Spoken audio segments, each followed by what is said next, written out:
Boa noite. A Globo News começa hoje a entrevistar os candidatos e pré-candidatos à presidência da República mais bem colocados na última pesquisa Ibope de intenção de voto e que estão aptos a participar presencialmente dessas entrevistas. Luiz Inácio Lula da Silva, pré-candidato do PT, aparece em primeiro lugar nas pesquisas, mas o ex-presidente não pode dar entrevistas por determinação da Justiça. Ele está preso em Curitiba, condenado por corrupção passiva e lavagem de dinheiro. Assim, de hoje até sexta-feira, serão entrevistados pela ordem Álvaro Dias, pré-candidato do Podemos, Marina Silva, pré-candidata da Rede, Ciro Gomes, candidato do PDT, Jair Bolsonaro, candidato do PSL e Geraldo Alckmin, pré-candidato do PSDB. A ordem das entrevistas foi decidida em sorteio, feito na presença dos representantes de todos os partidos. Serão 2 horas de programa. Álvaro Dias tem 73 anos. Nasceu no interior de São Paulo e se mudou ainda menino para o Paraná.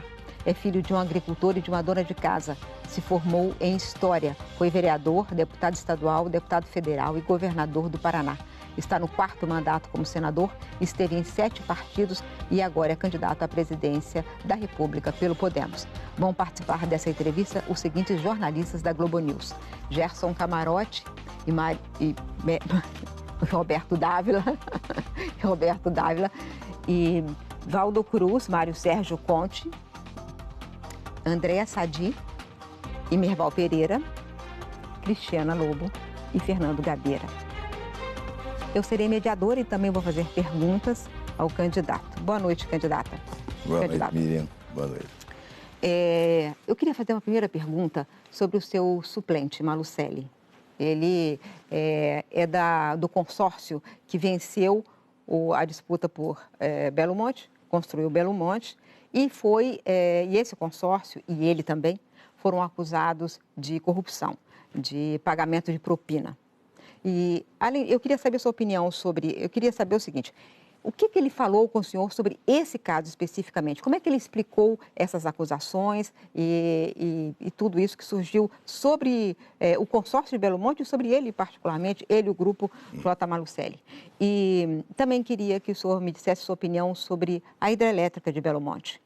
Olha, primeiramente afirmar que ele não está sendo investigado, a empresa sim. Ele se afastou da empresa há vários anos, não é mais sócio, não é acionista, não é diretor, não é conselheiro. Desculpa, candidato, mas o grupo é dele, o filho dele é o presidente. Exatamente. E, portanto, é a família dele a dona. A família. A empresa leva o nome dele, inclusive. Ele não está sendo investigado, prossigo afirmando isso, né? A empresa está sendo investigada. Ele é um empresário de conceito, de respeitabilidade no Estado, muito ligado à área de comunicação e também do esporte, além de outras empresas, e deixou a atividade empresarial para se dedicar à política. Foi indicado pelo partido à época, o PSD, para compor chapa conosco como suplente. E agora teve uma atitude de grandeza. Ele encaminhou à mesa do Senado uma carta abrindo mão do direito de assumir, se eventualmente eu me licenciar da condição de senador. Isso porque ele quer deixar claro que quer ser investigado, se for necessária a investigação. Ele espera concluir a investigação para depois, se tiver a oportunidade, aí sim assumir. O que ele não quer é ter direito a foro privilegiado. Portanto, é uma atitude que eu acho que corresponde ao seu perfil e certamente ele haverá de dar respostas a todas as questões. E olha, francamente, Miriam, eu sou favorável à Operação Lava Jato, é fundamental, é a prioridade do povo brasileiro. Todos que forem acusados devem ser investigados. O rigor da lei deve ser aplicado de forma implacável. E, obviamente, quem tiver culpa pagará. Olha, sobre Belo Monte, teve muita denúncia de corrupção. E, aliás, eu queria também saber a sua opinião sobre Belo Monte, a usina de Belo Monte. Eu creio que é um consórcio que se instalou para a realização de uma obra e se estabeleceu uma espécie de cartel, como de resto ocorre. Eu próprio tive uma experiência enfrentando um cartel quando fui governador do Paraná. Mas eu queria que o senhor falasse sobre Belo Monte. Eu posso falar do exemplo que eu tive em matéria de cartel, porque eu acho importante. Eu acho que mais importante do que um candidato possa dizer durante a campanha é o que ele foi, o que ele fez, como ele se comportou. Porque palavras soltas ao vento não constroem o futuro do país. Eu combati cartel na construção de uma hidroelétrica no Paraná, um cartel que se constituiu num conluio entre grandes empreiteiros de obras públicas, anulei a licitação e economizamos 103 milhões de dólares na construção de uma barragem da usina de Segredo, que certamente se constituiu numa obra de engenharia, sim, mas, sobretudo, numa obra de moralidade pública, porque estabeleceu parâmetros de preços para obras do gênero que vieram a ser realizadas e acabou, inclusive, com uma história de que só grandes empreiteiras poderiam construir obras daquela natureza. E nós fomos autorizados pela Justiça, sem licitação, a conjugar esforços de 3 empresas médias e construir a obra com uma economia de 103 milhões de dólares para o Estado. Senador. Belo Monte é uma história de cartel, de corrupção, e, evidentemente, a Operação Lava Jato vai desvendar os mistérios deste escândalo de corrupção de Belo Monte. O senhor acha que a Operação Lava Jato tem cometido abusos? Eu não tenho visto abusos. Aliás, quando se fala em seletividade, não é? Eu tenho que responder o seguinte: a seletividade é da legislação. Por quê? Porque nós estamos convivendo com um dispositivo constitucional que impõe privilégio às autoridades, o tal foro privilegiado, que, aliás, nós queremos acabar com ele. É um projeto de minha autoria, aprovado já pelo Senado, está na Câmara desde junho do ano passado. Já deveria ter sido aprovado em agosto, setembro, mas houve uma estratégia protelatória exatamente para reduzir o espaço de renovação política no Congresso Nacional, já que se nós tivéssemos acabado com o foro privilegiado, muitos dos atuais candidatos não estariam disputando a eleição. Candidato? Pois não. Eu queria... O senhor já terminou o seu raciocínio? Eu queria passar para outro assunto. Pois não. O senhor, no seu discurso sobre reforma do Estado, o senhor fala muito em produtividade, em modernizar as relações de trabalho, fala em melhoria do ambiente de negócios e, no entanto, o senhor votou contra a reforma trabalhista. Essa incoerência é justificada por quê? O senhor votou para agradar o eleitorado ou votou contra as suas opiniões ou depois mudou de opinião? Queria saber. Eu votei contra porque não fiquei satisfeito, eu queria mais. Eu queria uma reforma mais avançada, que realmente estimulasse os investimentos, mas votei não contra o conteúdo dela, votei contra a forma. O senhor é a favor da reforma? O senhor é a favor da reforma? Sim, eu a defendi desde o primeiro momento, inclusive me expondo com a defesa da reforma trabalhista em programas como o Fantástico, por exemplo, da Rede Globo. Em nenhum momento me escondi, atuei a favor da reforma trabalhista. E no final votou contra.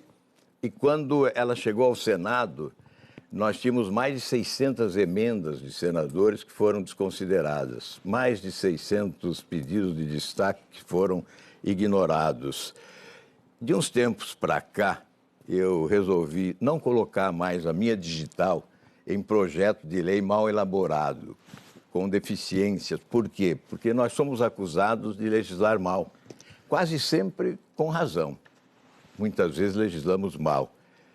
E, neste caso, nós teríamos que aprimorar a proposta. Por exemplo, eu não podia votar favorável a um dispositivo que obriga a mãe ou gestante, lactante, a trabalhar em locais insalubres, né? O governo assumiu o compromisso de alterar 27 dispositivos e nós sabíamos que ele não cumpriria esses compromissos, como não cumpriu. Senador, desculpe. Por essa razão, quando a proposta de reforma trabalhista já estava aprovada por larga margem de votos, eu usei o meu voto para protestar, dizendo que, embora favorável ao conteúdo da reforma, ao objetivo da reforma, que é a modernização de uma legislação atrasada, eu não poderia concordar com aquele método adotado pelo presidente da República, que aprovou a reforma na Câmara, com um balcão de negócios, evidentemente fazendo barganhas, o toma lá da cá, nomeando pessoas. E então, quando chega ao Senado a responsabilidade de aprimoramento, né, que é a Casa Revisora, teríamos que colocar apenas o carimbo de chancela, e eu não concordei com isso. Mas o senhor acha que melhorou ou piorou? Melhorou. Melhorou? E o senhor votou contra essa melhora? Não, votei contra a forma, deixei claro isso, registrei.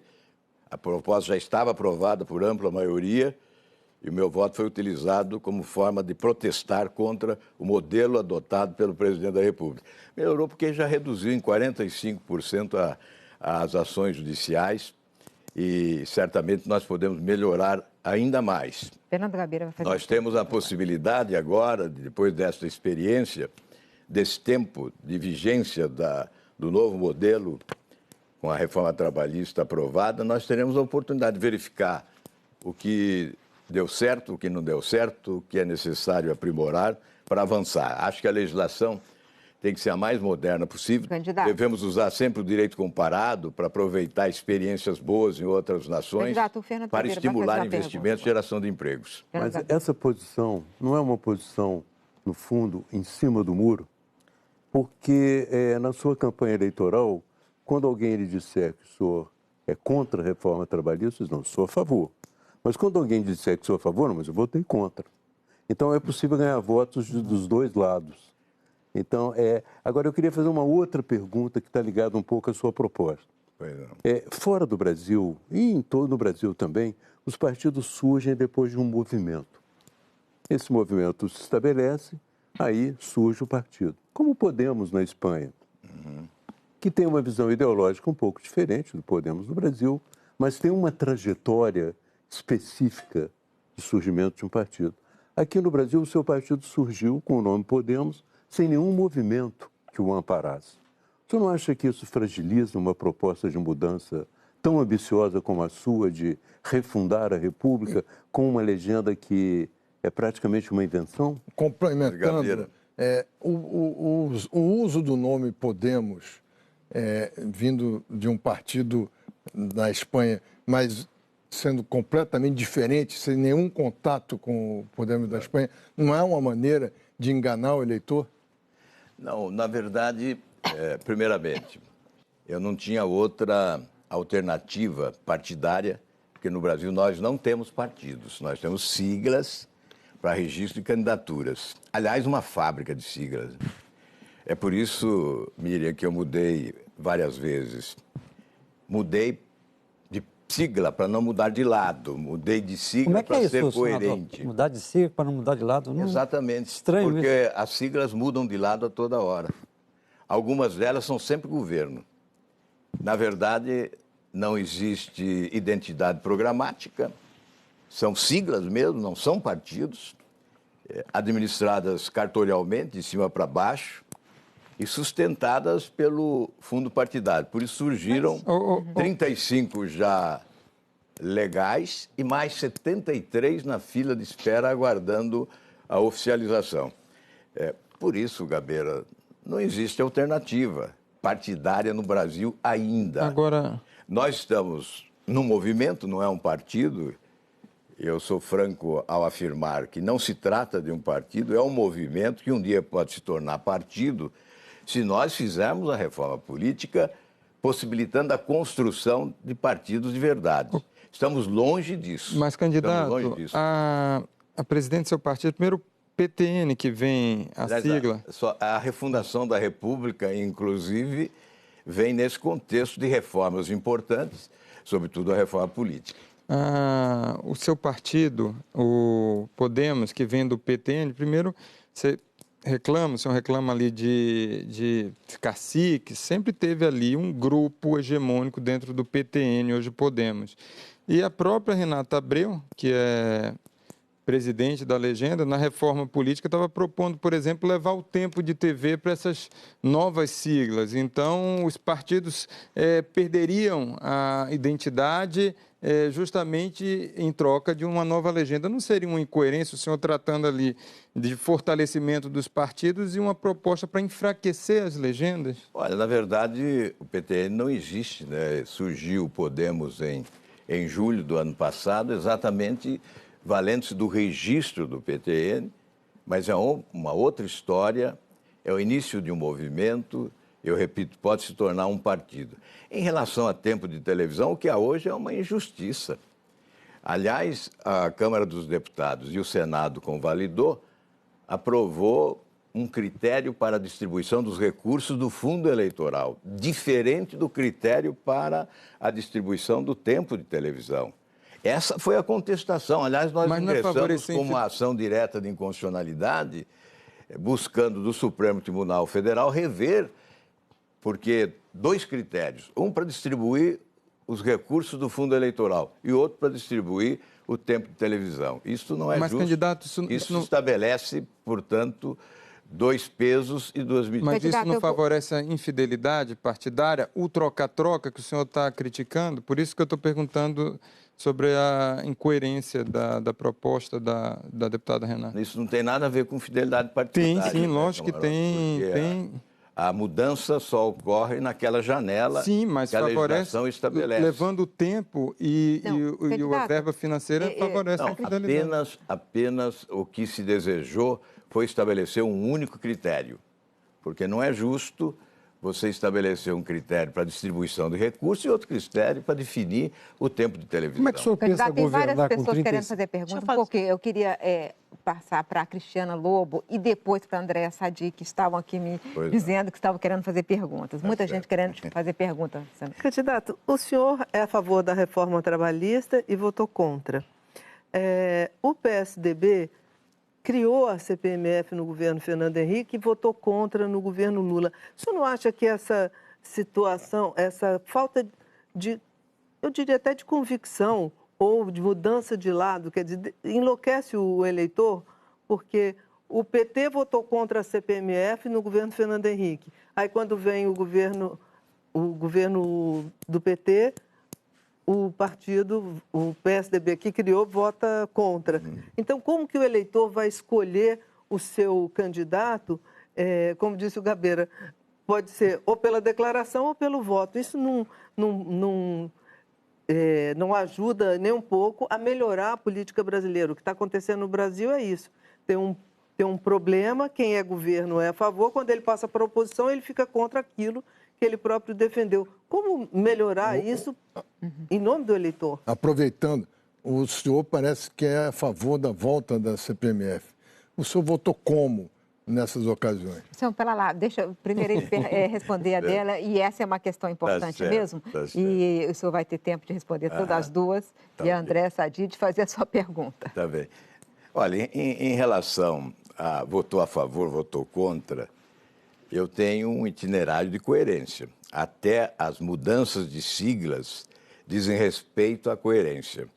Em determinado momento, eu não podia compartilhar com posições partidárias que não diziam respeito às minhas convicções pessoais.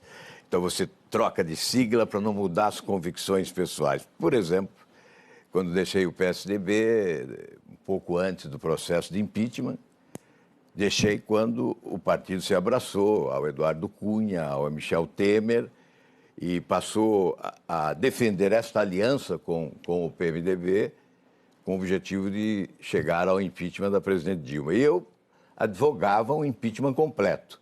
O impeachment deveria alcançar a presidente Dilma e o vice-presidente Michel Temer.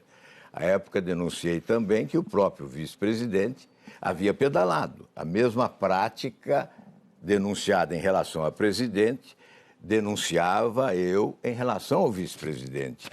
Em momentos em que assumiu a presidência, praticou o mesmo gesto da presidente Dilma. Se nós tivéssemos um impeachment completo, nós teríamos uma eleição direta, imediatamente, e certamente não estaríamos vivendo essa fase de transição tão complexa como estamos vivendo hoje. Será? Em André relação... Mas é coerência ou não é eu acho coerência? que aí é uma questão, né? Pelo menos a população teria participado da escolha, né? E não teria que engolir goela abaixo um vice-presidente envolvido em tantos escândalos de corrupção. Agora, isso educa André, ou senador, deseduca o eleitorado? Não respondeu. Isso educa ou deseduca o eleitorado? Isso que a Cristina questionou. Educa ou deseduca o eleitorado? Esse Olha, comportamento dos políticos. É evidente que deseduca. Nós temos uma cultura política permissiva, de fisiológicos, né, que vivem à sombra do poder. Os políticos, quase sempre como manada de elefantes, correm para a sombra do poder para se beneficiar das suas benesses Candidato, o e senhor, muitas vezes das suas Eu queria que a- falcatruas. o senhor votou contra ou a favor da CPMF nas duas votações? Eu, Quando o governo Fernando Henrique criou e quando o governo Lula... no governo Fernando Henrique eu não votei, não era parlamentar, não me lembro o ano, mas não lembro que não votei. No governo Lula votei contra, trabalhei duro para derrubar a CPMF. Agora o senhor imposto em quer cascata. criar o CPMF de novo? Não. O senhor falou, sim, sobre imposto, sobre movimentações financeiras. Eu vi várias entrevistas do senhor dizendo isso. Se a opção for a redução do sistema tributário atual, a sua simplificação, com a eliminação de inúmeros impostos, hoje nós temos mais de 70 impostos, taxas, emolumentos, tarifas, etc. Se nós reduzirmos isso, seria a hipótese da CPMF, do Imposto de Movimentação Financeira, seria um imposto quase único, ou seja, o Imposto de Movimentação Financeira e o Imposto de Renda para uma melhor distribuição de renda. Apenas isso. Mas nós estamos caminhando, evoluindo para um outro modelo de reforma tributária, que seria a convergência entre duas propostas, uma que está na Câmara, que tem como relator o deputado Raul, e outra que tem sido defendida e apresentada aos candidatos a presidente pelo A gente vai ter tempo Bernardo até de conversar sobre Api. a mudança, a reforma tributária e as suas propostas sobre a reforma tributária. Eu acho que o Merval estava querendo saber especificamente essa Sobre questão coerência. da contradição da IPMF, do seu imposto de movimentações financeiras. Veja Mas como eu as queria, opiniões são a diferentes, gente vai, porque isso não seria uma contradição. mas a gente vai voltar a esse assunto. Mesmo mas... que adotasse o imposto de movimentação financeira com esse modelo tributário simplificado, não seria uma incoerência. O que não se admite é um imposto de movimentação financeira com 70 outros impostos, né? Eu creio que esta é a questão. Não se trata, portanto, de incoerência. Trata-se de uma opção de simplificação do modelo tributário. Senador, eu vou pegar uma carona na palavra do senhor incoerência. Queria perguntar um pouco sobre a época da liderança do senhor no PSDB no Senado. O senhor se notabilizou muito por esse discurso do combate à corrupção lá no Congresso. Quando o senhor foi líder do PSDB no Senado, até a gente recuperou aqui algumas declarações do senhor, alguns discursos. Em 2014, defendeu bastante a CPI da Petrobras, que mirava naquela época o PT, o Partido dos Trabalhadores. E na mesma época, o senhor foi totalmente contra ali a CPI do metrô, que poderia atingir os aliados do senhor à época do PSDB em São Paulo. Isso não é uma incoerência no discurso do senhor? Não é uma espécie de investigação seletiva? Não, André, eu fui a favor da CPI do metrô em São Paulo, na Assembleia Legislativa. CPI, o senhor chamou a CPI de desonesta, a gente recuperou aqui. Porque dizia respeito ao governo de São Paulo. Isso.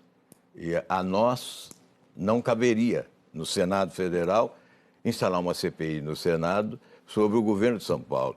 Caberia à Assembleia Legislativa de São Paulo. Que era dominada pelos tucanos e nunca saiu o CPI. E havia uma investigação do CAD à época já sobre isso, senador. Inviabilizou eu posso federal. dizer que jamais me opus à instalação de CPIs, tanto é que fui expulso do PSDB por defender a instalação de CPI para investigar a corrupção no mandato do Fernando. E um ano e meio Henrique depois, o senhor Cardoso. voltou. Ele só voltou um ano e meio depois. E depois retornei exatamente. E aí, qual a garantia que tem o eleitor, que, vamos dizer, o senhor vira presidente? Aí o senhor precisa governar a bancada e o senhor volta a se filiar ao PSDB. Qual a garantia que se tem, já que o senhor saiu, foi expulso, voltou? Olha, na verdade, eu saí do PSDB expulso realmente. E depois por voltou. adotar uma postura de coerência contra a corrupção, porque sempre foi a minha prioridade. E voltei porque, estando no PDT, o PDT foi para o governo Lula. E quando o Lula constituiu o ministério, eu percebi que não daria certo e voltei para a oposição. Veja que isso é inédito. Eu não conheço nenhum político, não me lembro pelo menos, não sei se vocês se lembram, que tenha saído do governo, à sombra do poder, para ir para a oposição. Eu fiz isso mais de uma vez. Agora, esse momento que nós estamos vivendo impõe muito mais do que a filiação a um partido político. As mudanças que nós queremos, que eu denomino de refundação da República, só serão possíveis se nós celebrarmos um pacto nacional pela governabilidade. Tem que ser um governo suprapartidário. Vamos esquecer essas siglas. Como é que o senhor vai negociar com o Congresso? Construir. Como é que o senhor vai negociar com o Congresso? Com 30 E com esses partidos que o senhor chama atual. de organização criminosa, né, senador? Algumas dessas siglas que são investigadas na Operação Lava Jato, o senhor já deu mais de uma entrevista, mais de uma declaração falando isso. Pegando carona na pergunta do Roberto, como é que o senhor vai negociar? Na verdade, não sou eu que denominei de organizações criminosas. Eu repito o que diz a Operação Lava Jato. São procuradores e investigadores que denominaram alguns partidos políticos de organizações criminosas. Eu nunca assumi. Mas o senhor vai sentar com eles? Eu vou sentar, sim, com todos os políticos que desejarem a construção de um novo Brasil. Isso começa invertendo essa lógica. Eu queria Hoje, que a gente ficasse ainda nessa questão... Se vocês me permitirem responder, porque são perguntas claro, importantes, a gente vai permitir, sim, nós temos candidato. 2 horas. Mas 2 horas, a gente tem muito tempo para conversar. Exato, preciso responder essas questões. Mas essa questão, exatamente isso que eu vou falar, é uma entrevista que o senhor deu. Nós separamos um trecho de uma entrevista que o senhor concedeu à Rádio Jovem Pan no dia 8 de junho desse ano. Nela, o senhor critica a quantidade de partidos no Brasil. Exato. Exatamente, eu estou incluindo isso porque é parte dessa conversa que nós estamos tendo sobre o troca-troca, sobre todas essas dúvidas a respeito das suas oscilações partidárias. Vamos ver. Então, vamos lá. Eu mudei várias vezes de siglas à procura de um partido. Porque nós não temos partidos no Brasil, temos siglas para registro de candidaturas, aliás, uma fábrica de siglas alimentada pelo fundo partidário, que é dinheiro público. Essa é a minha opinião. A refundação da República exigirá, na reforma política, sim, a redução de partidos representados no Congresso, não a liquidação dos partidos. Nós somos favoráveis à livre organização. Não há como impedir democraticamente, na democracia não há como impedir a livre organização. No entanto, nós precisamos estabelecer normas rigorosas que passem a exigir um percentual para que o partido, de barreira. Exato, para que o partido político se represente. Evidentemente, ele tem que estar habilitado pelo voto, ele tem que receber o consentimento popular para se fazer presente na representação popular. A propósito, candidato, muitos dos partidos pelos quais o senhor passou... Eu ainda não respondi a outra questão. São várias perguntas ao mesmo tempo e eu acabo não respondendo algumas perguntas importantes. E não é por omissão, é porque acabo não conseguindo. Então, essa questão dos partidos políticos também...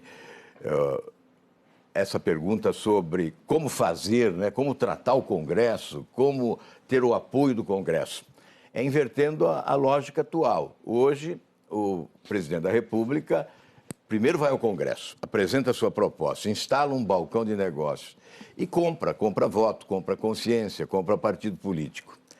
Os partidos se vendem também, né, senador? Os partidos também se vendem. Não é só o presidente que compra. Mas olha, parece que o senhor isenta os partidos políticos de responsabilidade no processo, não? Eu não isento, mas não responsabilizo em primeiro lugar. Em primeiro lugar, eu responsabilizo o presidente da República. Não é uma coisa coletiva? Se há corrupção no Congresso, porque do outro lado da rua há o corruptor. O grande corruptor é o presidente da República, aliás, o maior legislador do país nesse presidencialismo. Mas não há empresários no país? Então, se nós tivermos... Vamos lá, se nós tivermos... O presidente tira o dinheiro do bolso dele? Como? O presidente tira o dinheiro do bolso dele? De onde vem o dinheiro que ele corrompe? Exatamente, ele corrompe com o dinheiro do contribuinte. Pois é. E dos ele empresários corrompe com o dinheiro também. do país, do povo e de quem brasileiro. Corrompe. Ele corrompe com o dinheiro que não é dele. Isso. E isso ainda é mais grave. Mas dá para amenizar na o verdade, papel do Congresso, Na verdade, candidato? eleja um presidente honesto, com coragem de promover mudanças e com capacidade de comunicação para convencer a sociedade de que as suas propostas de mudanças são adequadas, são insubstituíveis, imprescindíveis para o futuro, ele obterá o apoio da sociedade. E com o apoio da sociedade, terá o apoio do Congresso, que não rema contra a correnteza. Ao longo dessa minha trajetória política, eu nunca vi o Congresso enfrentando o Poder Executivo, a não ser quando o povo foi para as ruas exigir impeachment. Além desses 2 episódios de impeachment do presidente Collor e da presidente Dilma, que a população foi para as ruas exigir, o Congresso sempre apoiou o governo, aprovou todas as suas medidas. É claro que nós não podemos concordar com o modelo praticado por determinados governos, esse do balcão de negócios, Mas, senador, são do os mesmos... aparelhamento do Estado, do loteamento dos cargos, esse modelo que se tornou uma fábrica de escândalos. Mas a responsabilidade dos dois lados, a não, senador? matriz dos governos incompetentes. O senhor concorda que a responsabilidade dos dois modelo lados? que foi instalado em Brasília e foi transplantado para os estados e municípios, distribuindo corrupção e incompetência. Mas, de novo, só queria... É a substituição desse modelo que nós desejamos e hoje nós estamos no fundo do poço de tal forma que boa parte dos políticos já admite a necessidade dessa mudança. Mas, senador, qual é a Porque proposta? se nós não mudarmos, nós seremos atropelados. Aqueles que resistirem a esse desejo de mudança da sociedade brasileira serão atropelados e substituídos na primeira Eu vou insistir na minha colocação. A responsabilidade que... só de um lado? Calma. Só insistir na minha colocação. A responsabilidade é só do presidente, os partidos políticos não têm responsabilidade no processo? É isso que você está dizendo. Eu estou dizendo diferente. Que existe um responsável principal e existem os coadjuvantes. O principal responsável, e eu vou Se não houver lançar aqui um coadjuvante, não tem desafio. outro, não? Chegando à presidência, nós vamos mudar esse sistema. E você, Valdo, pode me cobrar depois, aqui na Globo News. Gerson Camarote vai fazer uma outra E eu vou além. Eu estou nisso porque eu acredito na possibilidade dessa mudança. Se eu não acreditasse, eu não estaria aqui hoje, diante dessa seleção de jornalistas. Eu acredito e muito nessa possibilidade. Eu tenho fé que isso possa ocorrer. Que o povo brasileiro vai assimilar uma proposta mudancista de um presidente da República que tenha a coragem de promovê-la e vai conseguir o apoio do Congresso Nacional para essa mudança, porque eu não acredito que o Brasil possa alcançar índices de crescimento econômico compatíveis com as suas potencialidades se permanecer esse sistema corrupto, essa relação de promiscuidade, essa rima de governabilidade com promiscuidade. Candidato, o povo brasileiro já não aguenta Camarote mais vai fazer uma pergunta. Ou nós mudamos ou seremos substituídos. Candidato, pegando aí gancho na sua fala, o senhor sempre tem criticado privilégios, o senhor tem falado muito de um discurso ético.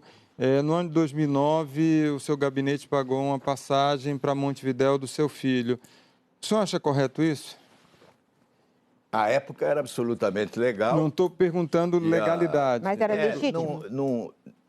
Na verdade, houve um equívoco do gabinete, porque eu pedi para usar a milhagem a que eu tenho, acumulada, e foi usado. Depois, houve a substituição.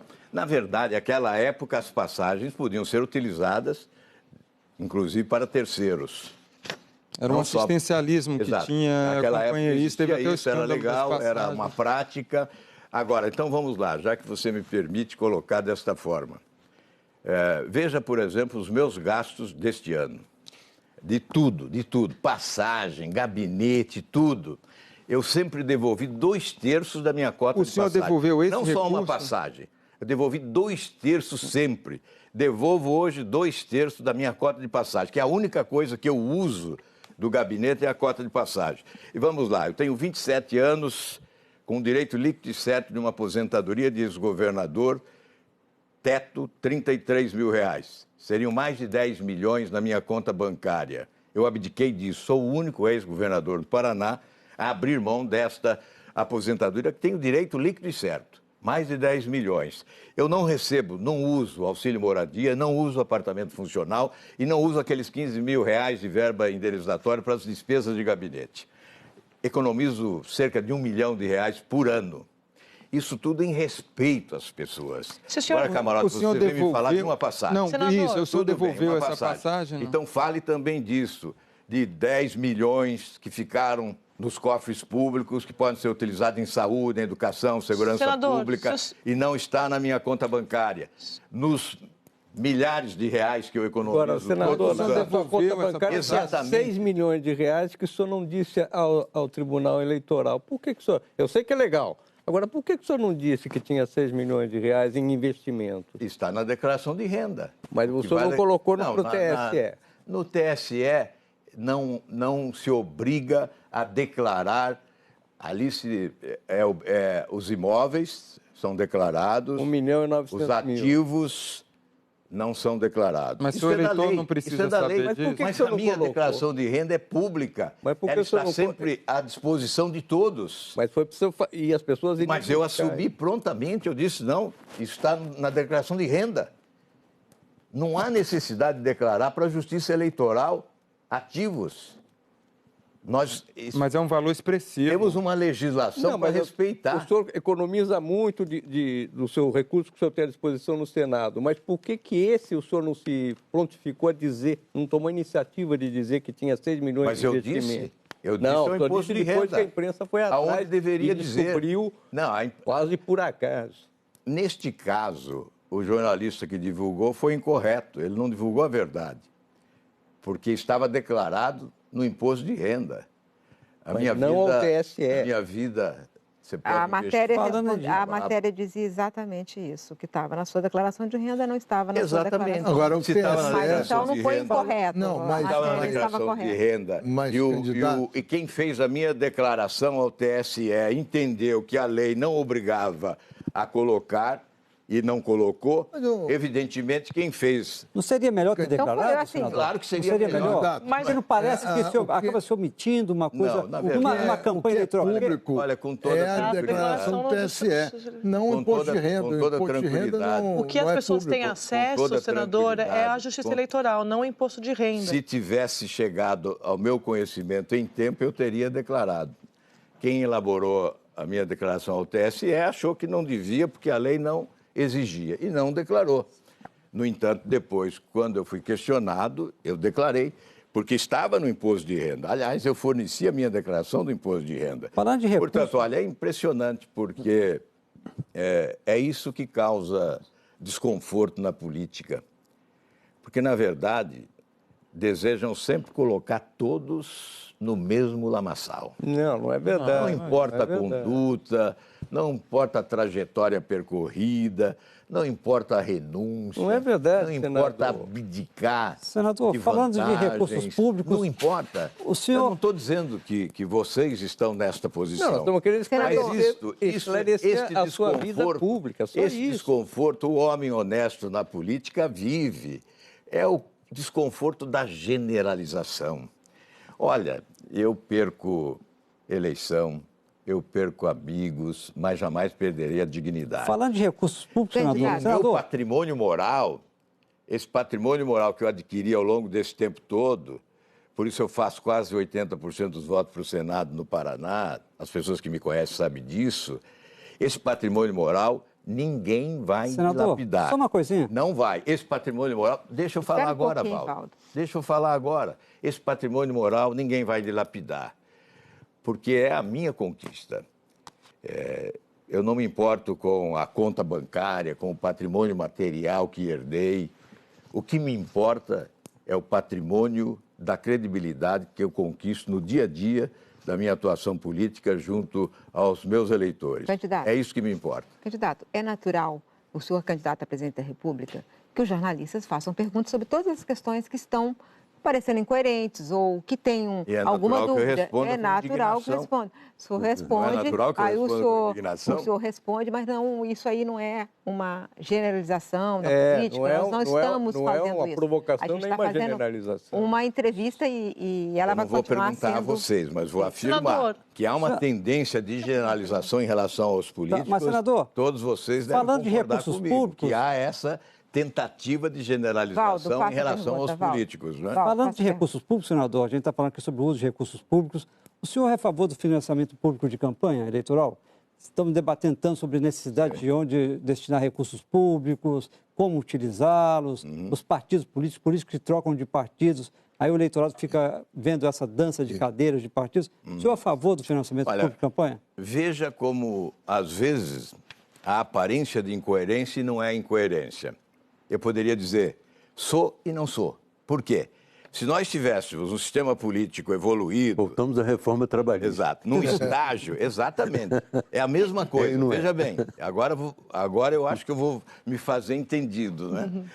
Se nós tivéssemos um estágio evoluído, se nós tivéssemos maturidade política suficiente, com partidos verdadeiros, com mecanismos de fiscalização e controle rigorosos, com agilidade no julgamento, nós poderíamos falar em financiamento público de campanha. Quem sabe um dia possamos chegar a esse estágio. Hoje não. Hoje não temos partidos. Se não temos partidos, temos siglas. Como podemos ter financiamento público de campanha? Por isso eu votei contra, sou contra, evidentemente, porque não temos partidos políticos. Olha, tem várias pessoas querendo fazer perguntas aqui. A Andréa Sadi, o Mário Sérgio Conte, o Fernando Gabeira. Nessa ordem.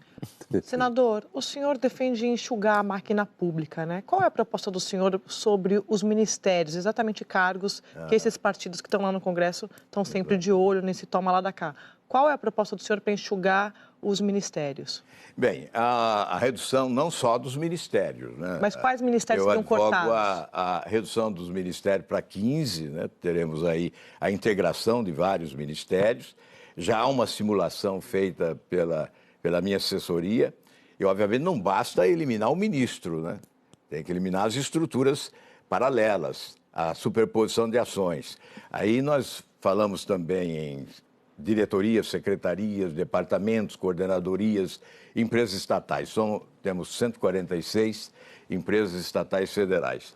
Temos até a estatal do trem-bala, né? Mas quais ministérios, senador? Nem bala, nem linha de trem, e existe a estatal lá no Palácio do Planalto. Então, são 146 empresas estatais federais, acho que 30% ou 38% delas foram empresas criadas durante os governos do PT, muito mais como cabide de emprego, para dar sustentação a esse projeto de poder de longo prazo. Foram 43 criadas, né? 43. São 146 atualmente, não é? E com 504 mil funcionários. Tivemos mais de 550 mil, houve aí um PDV, né, um plano de demissão voluntária, e reduziu, atualmente são 504 mil. Então, a necessidade de privatização, obviamente, há empresas que precisam ser recuperadas, o valor patrimonial deteriorado em razão da incompetência e da corrupção, não se privatiza na bacia das almas, é preciso a revalorização dessas empresas. Mas quais ministérios, senador, dentro desse estudo que a assessoria do senhor fez, quais são os ministérios que o senhor pretende cortar? São tantos ministérios, por exemplo, os nomes, cidades, nós temos que... Cortaria. Sim, nós temos que integrar determinados ministérios que hoje são dispensáveis. Existem ministérios superpostos. Por exemplo, assim, na Ministério da Pesca, Ministério Segurança da Pública. Integração. Esse Ministério da Segurança, por exemplo, foi uma jogada de marketing, evidentemente. O senhor corta, se for eleito, o senhor corta. Eu creio que o Ministério da Justiça e Segurança Pública é um ministério só, não há necessidade de criar cabides de emprego. Mas nós não queremos ficar só na área de governo, né? Aliás, eu vou repetir aqui, mais importante do que o que se possa dizer é o que se fez. Eu fui governador, fiz reforma lá, porque há governadores candidatos que não fizeram reformas no seu estado e certamente virão apregoar reforma no governo da União. No Paraná, nós fizemos reformas, o Joemir Betting, me permitam citar a síntese do que ele disse no Jornal Nacional, ao final do meu mandato. Ele disse: apenas um Estado brasileiro, apenas um, conclui o mandato com superávit, dinheiro em caixa e um grande programa de obras realizado. Um milagre operado por um par de santos. Reforma administrativa e saneamento financeiro. O Paraná demonstra que a administração pública no Brasil ainda é viável. Como é que o senhor está no Paraná esse hoje? par de santos referido pelo Joemir Betting é o que se exige hoje. Essa reforma tem que chegar ao Congresso. E eu, mais uma vez, vou dizer, não é agora na campanha. Desde 99 eu venho propondo a redução do número de senadores, de 3 para 2, a redução do número de deputados federais, em cerca de 20%, e, proporcionalmente, deputados estaduais e vereadores. Um legislativo mais enxuto, mais econômico. Essa é uma reforma difícil, e mais né? qualificado. Conhecendo o Congresso, das essa é uma reforma estatais, difícil. Senador, das estatais, qual que o senhor privatizaria? Se for citar Petrobras, Banco do Brasil, Caixa Econômica Federal, Eletrobras, Correios. Nessa lista, qual o senhor privatizaria? Olha, Banco do Brasil e Caixa Econômica Federal são fundamentais, são instrumentos essenciais para a motivação econômica. Aliás, não só como alavancagem para o desenvolvimento econômico, também social, há programas sociais importantes, são instituições financeiras indispensáveis. Nós não podemos ficar inteiramente reféns do sistema financeiro privado. E são instituições extremamente lucrativas, mesmo mal dirigidas, com aparelhamento político-partidário. Imagine se dirigidas tecnicamente, com qualificação profissional, o que poderão significar em matéria de desenvolvimento para o país, de alavancagem do nosso desenvolvimento e de programas importantes na área social, como esse Minha Casa Minha Vida, por exemplo. A Petrobras, num primeiro momento, eu não privatizaria, até porque ela foi tremendamente desvalorizada. É preciso recuperá-la. É preciso retirá-la definitivamente das mãos sujas de corrupção daqueles que a assaltaram nos últimos anos, a aparelhando partidariamente. É exatamente isso que está sendo feito hoje. Até é preciso reconhecer, já há um processo de recuperação da Petrobras nesse momento. Mas nós privatizaríamos o seu entorno, estabeleceríamos competição, prospecção, exploração de petróleo, distribuição, refinarias. É evidente que isto vai dinamizar a Petrobras sem entregar o seu comando. Nós vamos continuar tratando disso aí, de privatização, mas tem duas perguntas e o bloco já está quase acabando. E por isso eu tenho que organizar aqui as coisas. E o Mário Sérgio... Minha pergunta é mudando um pouco de assunto. O senhor fala muito em corrupção e reforma administrativa. Agora, o Brasil, saiu uma pesquisa feita ano passado, do Thomas Piketty, o pesquisador francês, dizendo que 1% dos mais ricos brasileiros detém 28% da renda nacional. E 85 milhões de brasileiros também recebem a mesma coisa. É um problema gravíssimo. É o segundo país do mundo com maior concentração de renda do 1%. E isso causa um dano social imenso. Qual a sua ideia para mudar essa situação que é radicalmente execrável?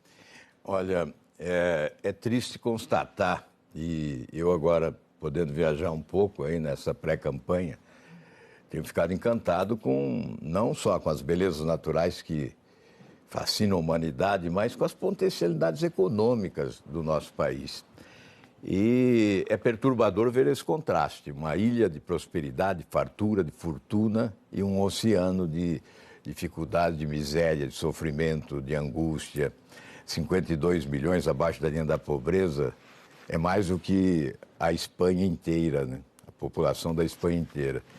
É evidente que é um processo que começa na refundação da República. Me desculpe insistir com a refundação da República. Mas o que é a refundação da República? Não, mas assim, olha, isso aí não vai caber nesse bloco. E a gente vai, no segundo bloco, conversar sobre a refundação da República. Não, mas qual a sua proposta concreta para atacar a desigualdade? É imposto nos mais ricos? É o direito de herança? É o quê? É um conjunto de medidas. Exatamente a reforma tributária é fundamental. O modelo tributário, ele é também um instrumento de distribuição de renda, de promoção da justiça social. É por isso que nós falamos em modelo tributário progressivo, né? Tributando mais na renda do que no consumo. Hoje tributa-se mais no consumo e se penaliza mais o pobre, o consumidor pobre. Aquele que compra o feijão e arroz e não sabe que está pagando o imposto, está sendo tremendamente penalizado. Ou aquele que vai ao posto de gasolina e não sabe que 45% do valor da gasolina que ele está consumindo é de tributos. Portanto, a reforma tributária é essencial. Obviamente, com modelo educacional, isso começa já na primeira infância. É o maior investimento, é a prioridade inabalável, é o investimento nessa faixa de idade da primeira infância, de 0 há 6 anos, investindo não só em educação, saúde, segurança, alimentação, porque é exatamente aí que começa a formação do cidadão, que vai melhorar o seu salário, o seu emprego, o seu desempenho escolar. E é por aí que nós vamos começar a reduzir Agora o Gabeira vai fazer sociais. Porque as desigualdades sociais são resultantes das desigualdades de oportunidades. E as desigualdades de oportunidades são resultantes das desigualdades diante da lei. Nós não somos iguais perante a lei. E é por isso que eu falo em refundação da República e que podemos discutir. Nós vamos um documento proposto por mais de 2 milhões de pessoas apresentava 10 soluções ou 10 medidas contra a corrupção. Algumas delas até consideradas anticonstitucionais e tudo mais. Quais são dessas 10 medidas o que o senhor aprova e pretende levar adiante? Quais são os que o senhor rejeita, por quê? E agora já tem uma nova proposta, né? Agora temos mais ampliada. Né? Temos mais. Olha, Gabeira, eu inclusive tenho várias propostas tramitando no Congresso que são até anteriores às 10 medidas e dizem respeito a elas. Né? São, por exemplo, eu fui relator da proposta que torna a corrupção na administração pública crime hediondo. Aumentei as penalidades como relator e incluí o crime de peculato e de concussão. Foi aprovado no Senado e está parado na Câmara dos Deputados. Eu sou autor do projeto que acaba com o foro privilegiado, autor do projeto, sou também autor de um projeto que legitima constitucionalmente a prisão em segunda instância. Eu acho que é um avanço no combate à corrupção e nós não podemos ficar sujeitos a alterações da jurisprudência consagrada pelo Supremo Tribunal Federal.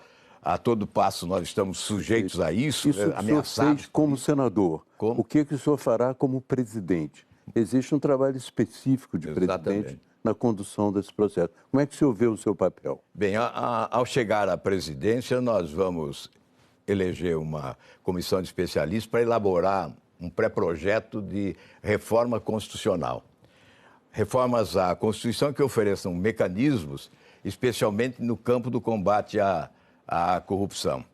Obviamente, vamos também eleger prioridades para uma nova legislação no combate à corrupção, obviamente assimilando essas propostas que surgiram do Ministério Público na esteira da Operação Lava Jato e, obviamente, que teve origem também na assinatura de mais de 2 milhões. Criamos uma comissão. Todo mundo cria uma comissão. Não, mas agora, o que o presidente... Comigo será diferente. É lógico, eu imagino. Será então, diferente. O que o presidente para vai dizer para a comissão? Faça o quê? Como? Quando se cria uma comissão... Exato. A gente pode dizer para ela, a minha orientação é essa. Qual é a sua orientação? Aquele itinerário que eu já sinalizei anteriormente. Elaboradas as propostas, nós vamos à sociedade, apresentá-las à sociedade. É por isso que eu digo que o próximo presidente tem que ter 50% gestão e 50% comunicação. Sem apoio da sociedade, não se muda o Brasil. Sem o apoio da sociedade, nenhum projeto, por mais competente que ele possa ser, terá êxito. E certamente, convencendo a sociedade, e você mesmo disse, já são mais de 2 milhões de assinaturas, não será difícil ter o apoio popular para as medidas de combate à corrupção. Elas são imprescindíveis. Na presidência da República, a Operação Lava Jato terá todo o apoio, ela é essencial, é primacial, é a prioridade do povo brasileiro, é a nossa esperança de reabilitação das instituições públicas nesse país. Mas o que eles dizem, o que a Operação Lava Jato diz, é que precisa de um presidente. Como? A Operação Lava Jato diz o seguinte, sozinhos nós não conseguimos fazer o trabalho. É preciso que um presidente assuma suas tarefas. Agora, até o momento, o senhor criou a comissão e apoia a Lava Jato, mas e depois? Não é criar a comissão, não. É aproveitar essas propostas. Neste caso, não há necessidade de comissão porque elas já estão elaboradas pelo Ministério Público e são subscritas por milhões de brasileiros. O presidente da República subscreve, passa a ser o primeiro signatário, encaminha ao Congresso e vai buscar o apoio popular. Conversando com a sociedade, obtendo o apoio popular, terá o apoio do Congresso. Eu creio que nesse presidencialismo de poder, certamente o presidente da República é figura fundamental para as mudanças que esses novos tempos estão a exigir. Mas também é uma dificuldade para mim entender. O senhor disse, por exemplo, que o presidente será fundamental nisso. Mas até hoje nenhuma das campanhas presidenciais decolou.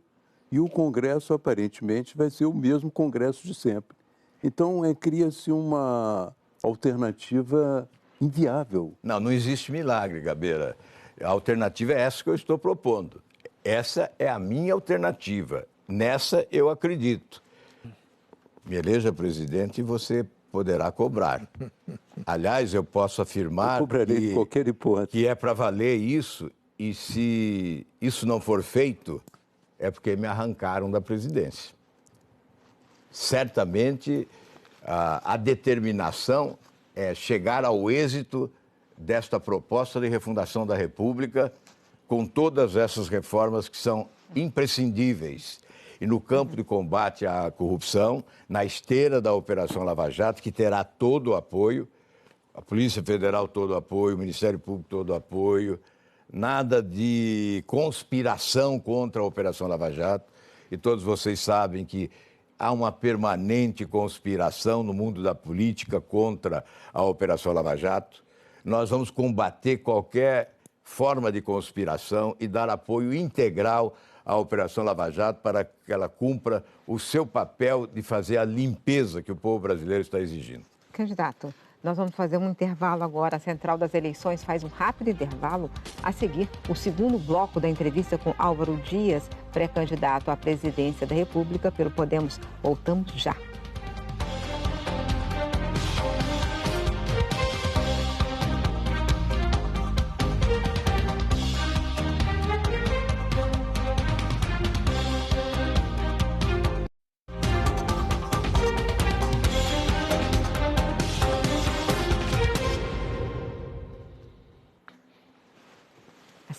A Central das Eleições está de volta com a entrevista com Álvaro Dias, candidato à presidência da República pelo Podemos. Nesse segundo bloco, nós vamos tratar de propostas de governo do candidato.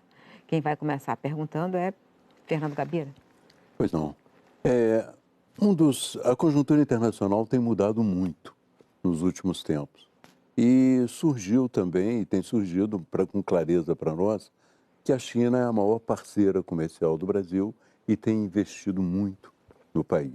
Como é que o senhor vê as relações com a China e como é que o senhor vê as mudanças conjunturais no mundo? Que papel o Brasil deve desempenhar? Olha, nos últimos anos, o Brasil olhou para o lugar errado. Ele voltou-se para ditaduras boquirrotas da América Latina, estabelecendo uma relação comercial pela proximidade ideológica dos seus dirigentes. Relacionando-se, inclusive, com ditaduras sanguinárias e corruptas que esmagam os seus povos da miséria. Nós temos que voltar o olhar brasileiro para países do primeiro mundo, para a Ásia, sobretudo levando em consideração que o mundo vai ter que produzir 60% a mais do que produz hoje, até 2040, para atender 9 bilhões e 800 milhões de habitantes. E 40% dessa produção terá que sair do Brasil. Portanto, veja que patrimônio inesgotável, que patrimônio significativo nós temos à disposição para esta relação comercial. Uma moeda de troca importante para superar barreiras alfandegárias, não alfandegárias, estabelecer uma competição com os nossos concorrentes internacionais mais igual. Evidentemente, temos que fazer a nossa reforma tributária aqui também, que é essencial para nos aproximarmos dos modelos tributários do primeiro mundo, a fim de que essa concorrência possa se estabelecer no equilíbrio da competência de cada país. E certamente essa relação, não só do Brasil com países da Europa, da Ásia, mas do bloco Mercosul com o Mercado Comum Europeu, esta relação comercial é essencial nesta via de dupla mão, de vai e volta, abrindo fronteiras. Nós queremos que abram lá, temos que abrir aqui. É uma relação da globalização, que a globalização exige. Quando nós falamos de superar barreiras alfandegárias lá, nós temos que permitir também a superação das barreiras alfandegárias aqui, para que se estabeleça uma relação. Eu tenho certeza absoluta, obviamente, que países do primeiro mundo veem o Brasil como uma nação próspera, uma nação emergente, de grande futuro, com um mercado exuberante, e, portanto, essas grandes nações do mundo encontrarão facilidades ou favorecerão as relações comerciais com o nosso país. Candidato...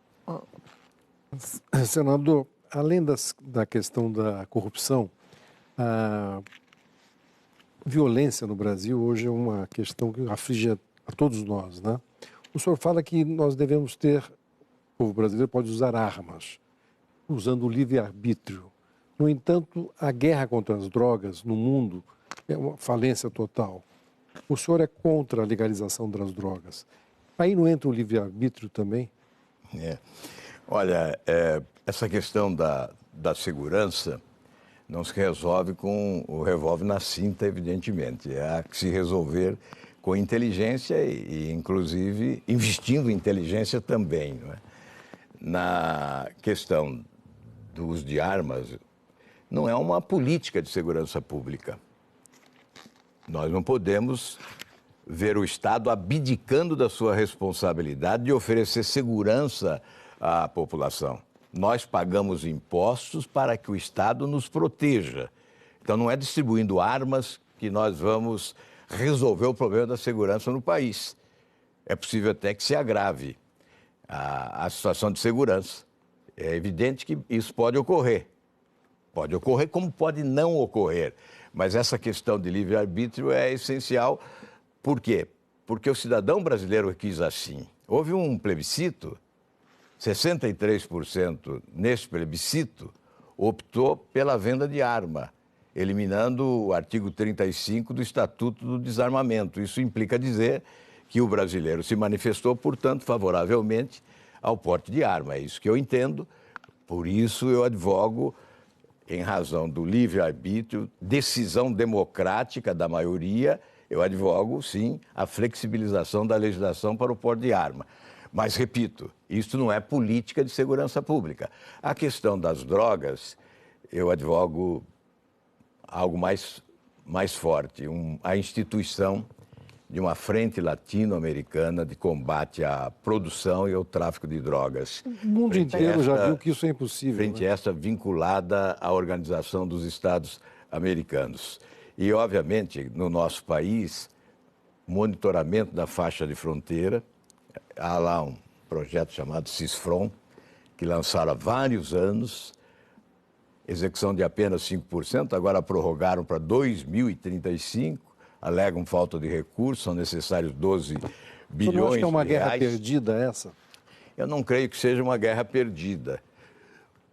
É dramático constatar, por exemplo, que em 10 anos, de 2006 a 2016, o Brasil sepultou 324 mil jovens de 14 a 25 anos assassinados, enquanto 7 vezes mais do que o número de soldados que morreram na Guerra do Vietnã durante 20 anos.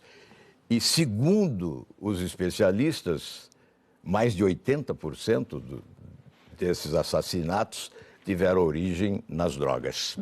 Então, é inevitável o combate às drogas.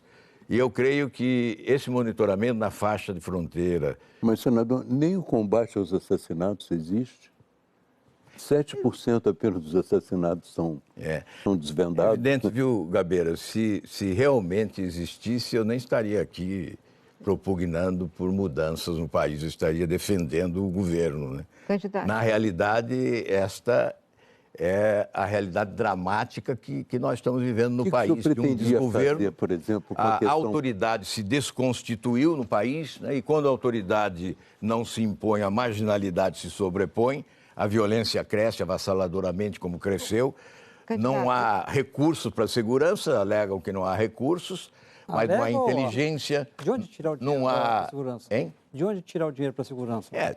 Do orçamento do país, desde que você adote as medidas de ajuste fiscal que recupere as contas públicas, que substitua esse sistema, porque com esse sistema não haverá possibilidade de recuperação das finanças públicas do país, porque esse sistema só favorece os chupins da República e debilita a capacidade financeira do Estado de investir em setores essenciais como saúde, como educação e como segurança pública. Agora, candidato... Nós podemos falar também do ajuste fiscal no momento que acharem adequado. O candidato, eu falei que a gente ia conversar sobre a refundação da República, que é o seu lema. Ele parece muito vago, muito amplo, muito ambicioso. E aí, por exemplo, o senhor fala de correção, já vi várias entrevistas do senhor, e o senhor fala de corrigir os erros de 130 anos de República em 100 dias.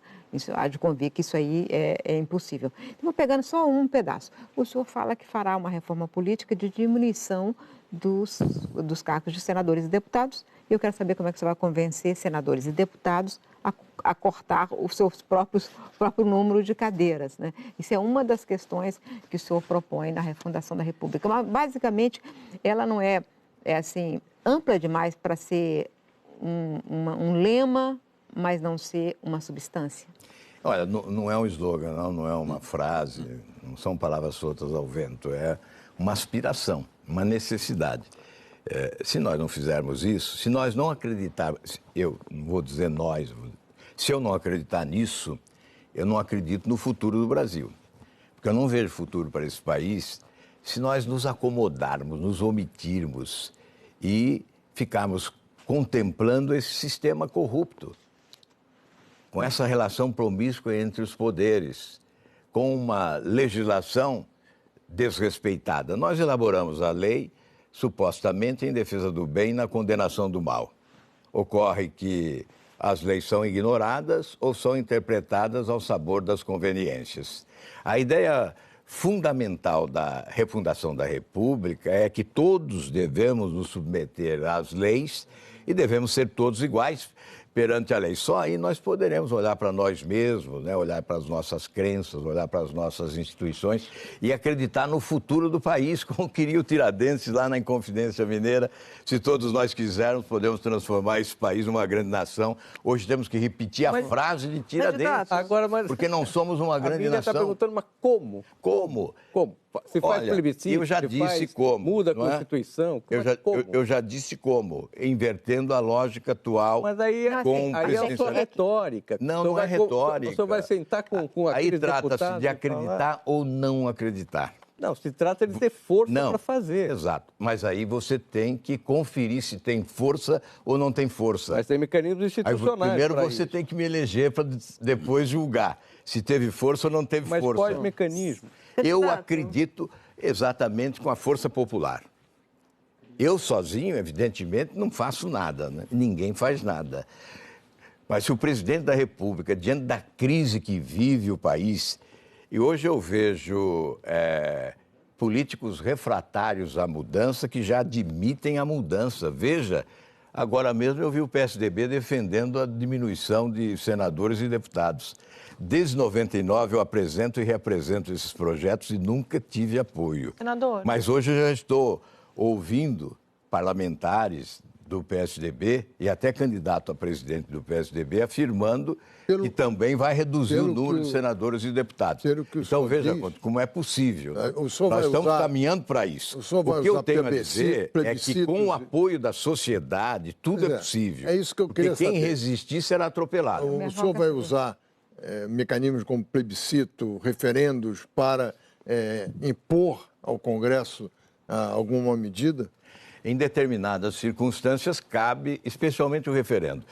Eu falo referendo porque o Brasil tem pressa. Nós não podemos mais perder tempo. Nós já perdemos tempo demais.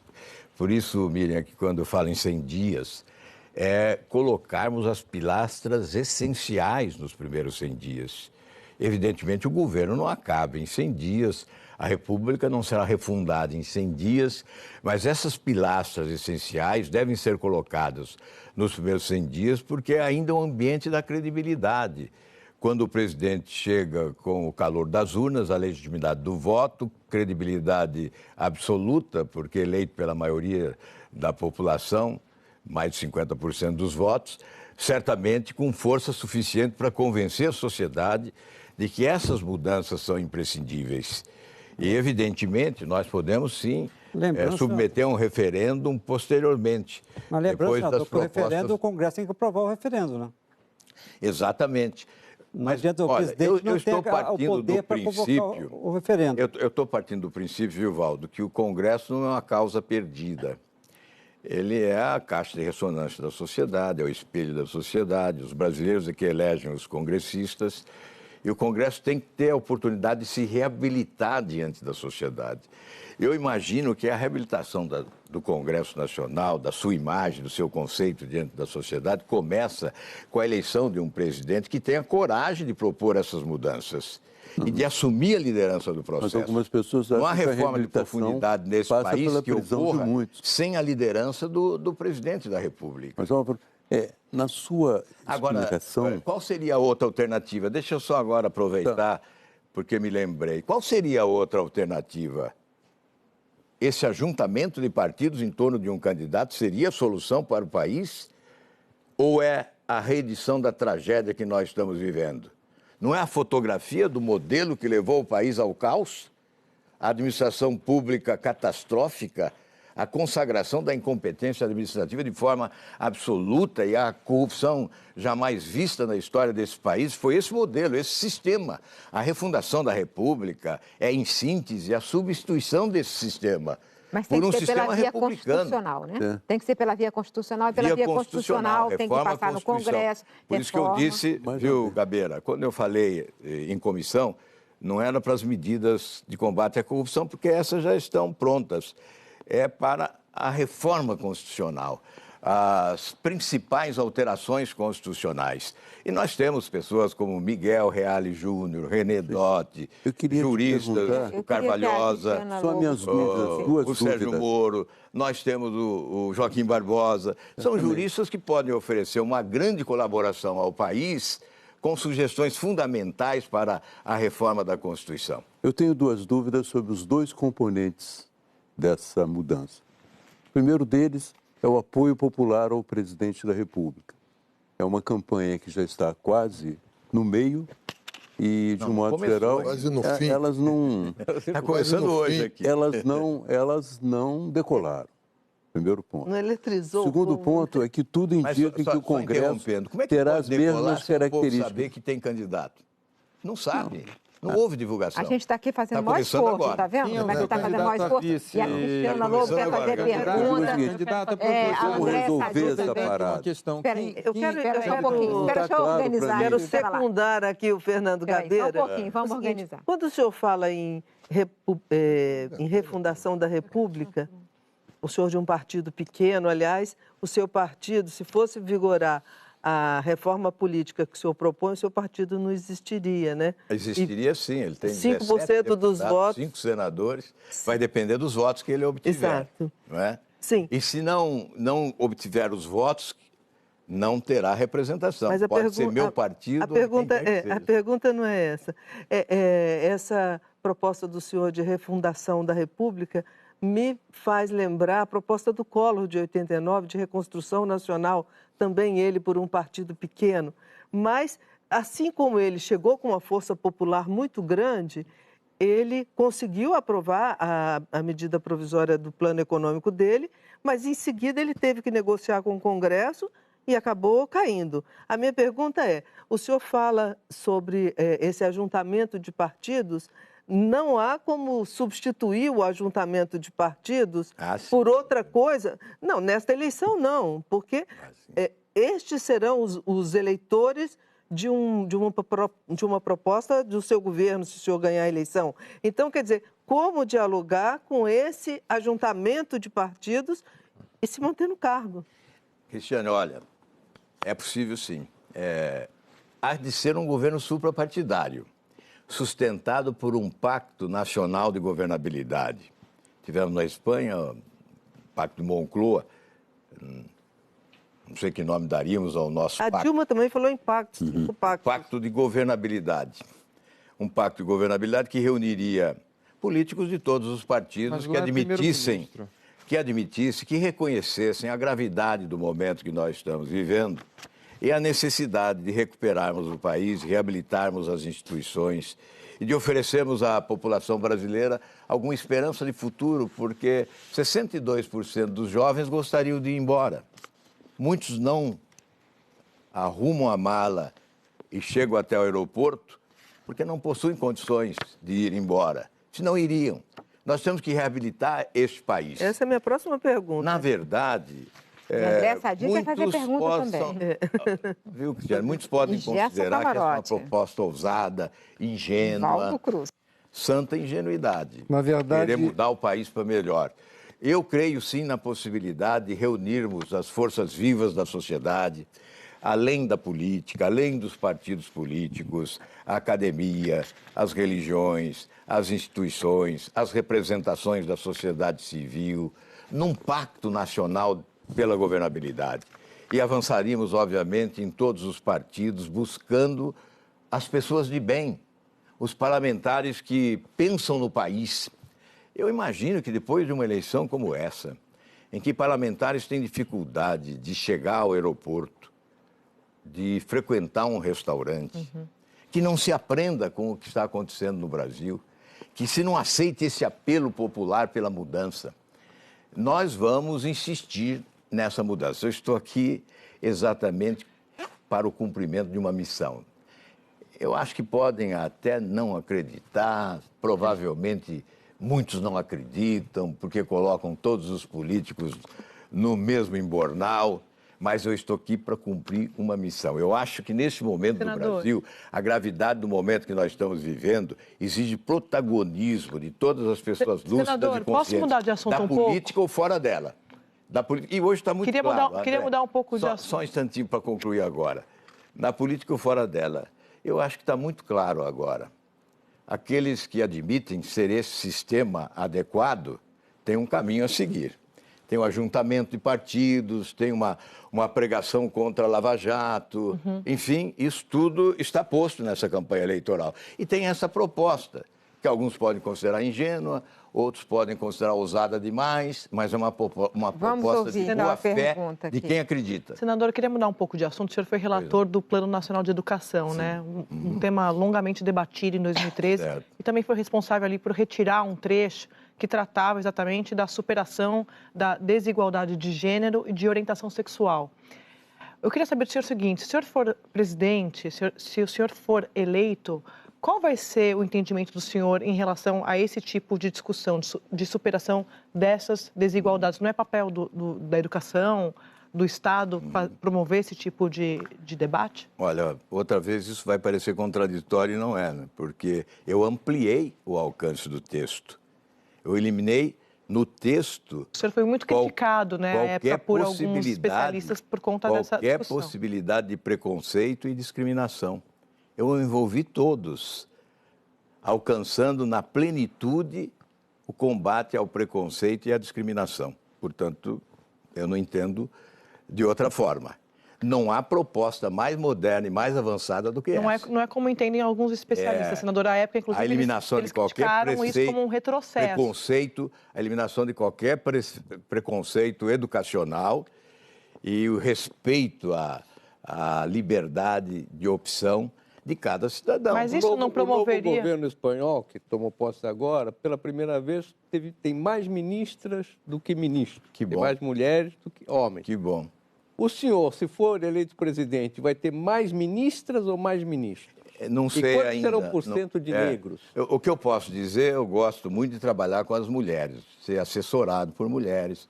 Eu acho importante. E na política em defesa dos direitos das mulheres, né, eu acho que nós não podemos ficar apenas defendendo os direitos das mulheres. Nós temos que ter uma pauta de participação econômica e política das mulheres. E o aborto? Elas devem ter direito ao aborto? A presença das mulheres no governo, eu creio ser fundamental, até porque traz essa característica de sensibilidade mais apurada, esse cuidado com a ética. Eu imagino que acrescentaria extraordinariamente a presença de um bom percentual de mulheres na equipe de governo. E elas devem ter direito ao aborto ou não? Em relação ao aborto, eu admito que a atual legislação já estabeleça as excepcionalidades. É uma legislação adequada do meu ponto de vista, mas aceitaria um plebiscito, neste caso, aceitaria um plebiscito para que a população decidisse. Mas faria sobre o campanha aborto. contra a interrupção da gravidez? Não, um presidente da República não deve fazer a campanha.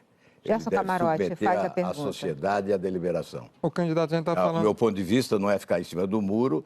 A atual legislação, num país de várias crenças e religiosidades que devemos respeitar, a atual legislação, com as excepcionalidades constantes, atende à necessidade desse momento. No entanto, se houver esse apelo popular, que se decida essa questão através de plebiscito. Candidato, a gente já está numa fase muito avançada. Se fosse em qualquer outro momento de uma eleição, a gente estaria já numa fase já de rua. Sendo que a gente está vendo aqui o senhor sem um candidato a vice. O senhor chegou aqui no estúdio sem um candidato a vice. Tem mais de um. Aí eu queria saber... Eu tenho mais de um candidato a vice, Camarote. Quem é o seu candidato a vice? Há candidatos que não possuem vice, mas eu tenho mais de um candidato Quem será a o vice. seu candidato a vice? Nós vamos decidir ainda. Quem são esses? Porque, como eu disse, Quem são esses dois? existem mais de uma opção. Nós temos várias opções. Quais são as opções até agora? Se nós não tivéssemos a hipótese da coligação, o meu convidado seria Miguel Reale Júnior, que se filiou ao partido a meu convite, exatamente com esse objetivo. Mas provavelmente nós teremos coligação e o nome será indicado Miguel Reale provavelmente Júnior na contra quarta-feira à Janaína. tarde. Miguel Reale Júnior contra Janaína Pascoal. Senador? Não, Senador. contra ninguém. Aliás, o senhor tem Brasil. sido muito procurado para ser vice também, né, senador? O senhor não aceitaria jamais isso, né? O pessoal do Bolsonaro ele procurou... Aí sim seria uma grande contradição, né? Aí sim seria a grande incoerência. Porque eu estou combatendo o sistema. Aliás, é bom dizer que eu sempre combati, não é só agora na campanha. As minhas mudanças de siglas ocorreram pelo desconforto, porque sempre fui um contestador do sistema. Então não é hoje que eu estou contestando esse sistema. Dizem que o senhor troca de partido mais porque sempre quis ser candidato a presidente da República. Não, na verdade, e nunca teve espaço. Nunca almejei ser candidato em momentos que mudei de partido. E quando mudei desta última vez, não tinha essa pretensão. Até porque fui para um partido pequeno. Mas o senhor fala que sempre mudou de partido atrás de uma coerência, né? Mas, por exemplo, o senhor para preservar a minha coerência, isso sim. Foi para um Partido Verde defender posições opostas ao que o Partido Verde defende, como, por exemplo, o desenvolvimento de gás de xisto. Quer dizer, não havia nada na sua defesa que combinasse com o Partido Verde. Então, aquilo pareceu Viu, Miriam, quando eu fui ao Partido Verde, nós acertamos que realizaríamos uma grande convenção para discutir o programa. Este foi o entendimento que depois não houve essa possibilidade, não é? Mas, qual é a sua regra visão geral, de política ambiental para o Brasil? O senhor disse que o Brasil vai contribuir, eu acredito também, na alimentação de quase 9 bilhões de pessoas. Estamos caminhando para isso na humanidade. Mas isso também muita gente diz que é um prenúncio da devastação. Como o Brasil vai alimentar tanta gente e, ao mesmo tempo, não ser devastado? Olha, é possível compatibilizar os interesses da produção, da produtividade maior, com a necessidade imprescindível, inadiável da preservação ambiental, que tem que ser uma permanente lição de amor à vida. Lá no Paraná, como governador, nós realizamos o maior programa de preservação ambiental. O programa de microbacia, manejo integrado dos sólidos e das águas, com 45 práticas agrícolas, com plantio direto, com recuperação das matas ciliares, com a revitalização dos rios e dos lagos, com abastecedores comunitários, enfim, adubação verde. Fizemos um programa compatibilizando os interesses do progresso, da produção, da produtividade e da preservação ambiental. Candidato. É possível fazer isso no Brasil. Há poucos dias eu tive um encontro com embaixadores da Europa, todos eles, 26 ou 27 presentes, fizeram uma sutil crítica à preservação ambiental no Brasil. Eu fiz uma brincadeira com eles. Eu disse, olha, vocês devastaram as suas florestas, contaminaram os seus rios e os seus lagos e agora querem que o Brasil ofereça o pulmão para vocês respirarem. Esse argumento sempre é usado por quem quer destruir e desmatar. Não é o Gabeira... Esse é um argumento usado. É um argumento... Tem dúvida se destruíram realmente. E tem que ser usado... Recuperaram muita coisa. Tem que ser usado porque a comunidade internacional tem que contribuir para que o Brasil preserve. Eu entendo desta forma, tem que contribuir. Nós temos que ter recursos para, inclusive, remunerar a preservação ambiental, como ocorre em outros países. Em alguns países é mais rentável preservar do que devastar e plantar. Nós temos que chegar a esse caminho aqui no Brasil. Agora, eu vejo, quando há esse combate à produção rural, que os produtores rurais são depredadores, eu não vejo dessa forma. Eu vejo o produtor rural como um grande preservacionista. Você vai no Mato Grosso, celeiro do Brasil, 66% da área está preservada. Em qualquer estado brasileiro. O produtor rural sabe que é importante preservar. Por quê? Ele sabe que é um patrimônio individual transitório, a terra. Mas é um patrimônio da humanidade que tem que ser repassado, rico e fértil às gerações futuras que arrancarão dela a sua sobrevivência. Senador, e devastando, e depredando. Evidentemente, nós não vamos repassar às gerações futuras. Mas se essa cena idílica fosse confirmada, por que há tanto confronto entre os órgãos de controle e os produtores rurais? Se eles são os preservadores, por que o governo não os homenageia ao invés de multá-los? Quem sabe o governo não seja competente. Aliás, os nossos governantes são muito urbanos.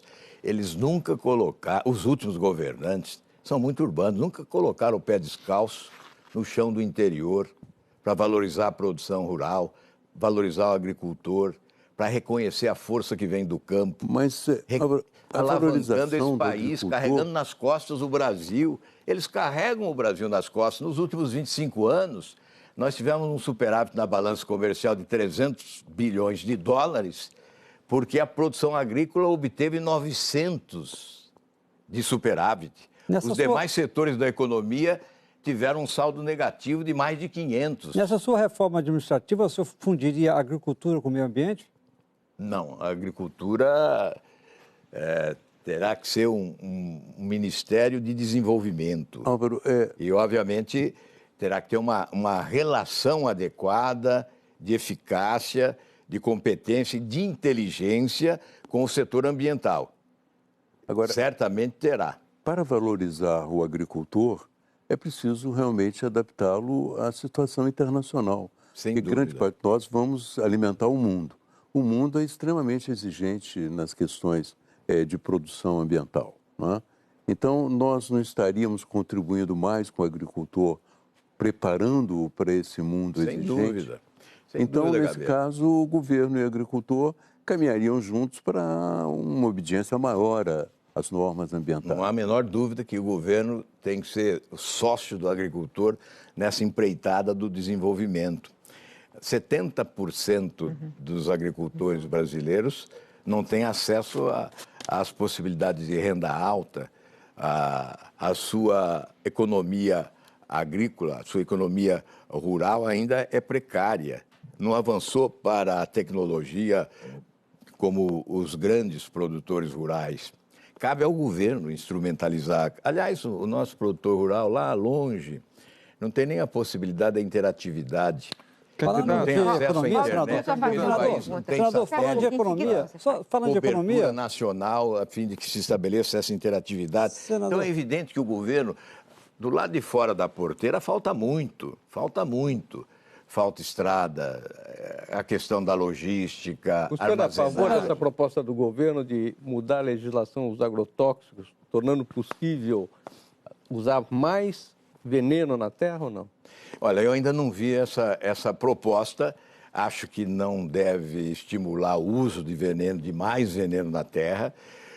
Evidentemente que no mundo todo se aplica o agrotóxico, mas tem que haver a limitação e tem que haver fiscalização. Existem aí os instrumentos do governo para essa fiscalização. Senador, o senhor falava dessa questão de economia. Só falar de questão de economia. A gente enfrenta uma crise fiscal grave no país, com a nossa dívida pública hoje aí 78%, 76% do PIB. O senhor defende uma auditoria dessa dívida pública, já até fez um requerimento nesse sentido ao Tribunal de Contas da União, né? Chegou até a dizer que se for encontrado algum contrato mal celebrado, seria o caso de rompimento. O senhor poderia especificar melhor o que seria romper, que tipo de contrato? Porque a gente sabe que hoje a dívida pública existe porque o governo gasta mais do que arrecada, precisa financiar essa dívida e pega no mercado. E quem financia o governo são fundos de pensão, são os investidores, às vezes, muitas vezes, nós mesmos. Isso não corre o risco de você romper contratos e atingir essas pessoas, dar um calote? É interpretação, né? É a sua opinião, não é o que eu desejo. Eu pedi não, não é minha opinião, eu só estou perguntando para o senhor. Eu pedi uma auditoria ao Tribunal de Contas. Se isso não pode gerar um mal-entendido. Exato. Já gerou, né? Então eu fui infeliz na comunicação, porque, na verdade, eu pedi uma auditoria ao Tribunal de Contas. A sociedade brasileira deve exigir essa transparência. O Brasil foi assaltado nos últimos anos. A Operação Lava Jato diz que fomos governados por uma organização criminosa. Aí a dívida pública cresce de 2008 de 1 trilhão 136 bilhões de reais para 5 trilhões 133 bilhões de reais, segundo o Fundo Monetário Internacional, mais do que isso, chegando já a 80% do PIB. E nós temos que saber o que ocorreu com o crescimento assustador. Como? Déficit público. O déficit público que alimenta a dívida pública. Vamos lá, exatamente. De 98 a 2007, o governo tapava o buraco do déficit aumentando impostos, aumentando a carga tributária. 26% em 98, 33% em 2007. Aí a carga tributária bateu no teto. Aí o governo passou a tapar o buraco, elevando a dívida. Então, de 2008, 56% do PIB a dívida, agora próximo de 80%. Então, é preciso fazer o balanço. Nada de calote, é balanço. O Tribunal de Contas já apontou algumas providências necessárias.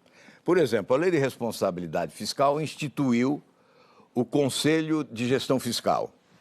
O governo não empreendeu, não instituiu o Conselho de Gestão Fiscal para a fiscalização do endividamento.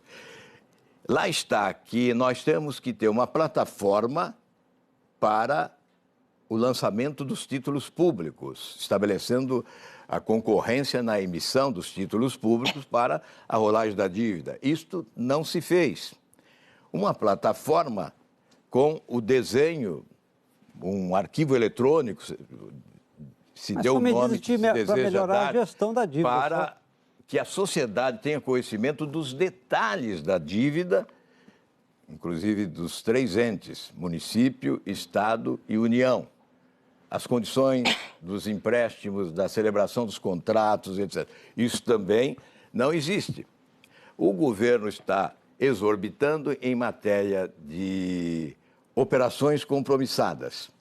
Hoje temos já 1 trilhão 114 bilhões de reais, 16,8% do PIB, em operações compromissadas, que é esse enxugamento do mercado que estabelece o percentual de liquidez no mercado. Isso beneficia os bancos, sistema financeiro, obviamente.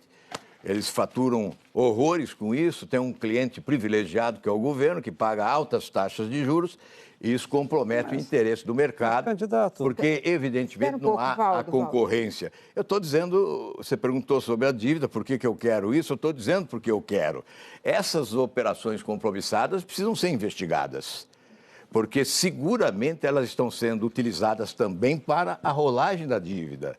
E não apenas para recolhimento dos recursos disponíveis em função da necessidade de estabelecer a liquidez. Candidato. Pois não. Eu preciso fazer um intervalo. Pois não. A Central das Eleições faz mais um rápido intervalo. Voltamos já com o terceiro bloco da entrevista com Álvaro Dias, pré-candidato à presidência da República pelo Podemos.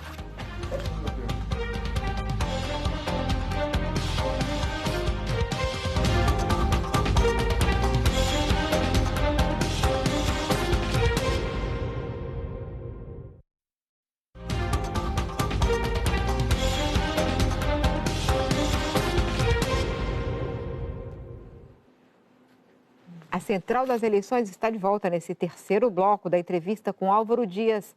Nós vamos recuperar declarações antigas dele e também imagens do período em que ele governou o estado do Paraná. O ano, candidato, era 1988. O senhor era governador do Paraná. No dia 30 de agosto daquele ano, a Polícia Militar do Estado usou cavalos, cães e bombas de efeito moral contra professores em greve que protestavam na Praça Nossa Senhora da Salete. E nós vamos ver essas imagens. Será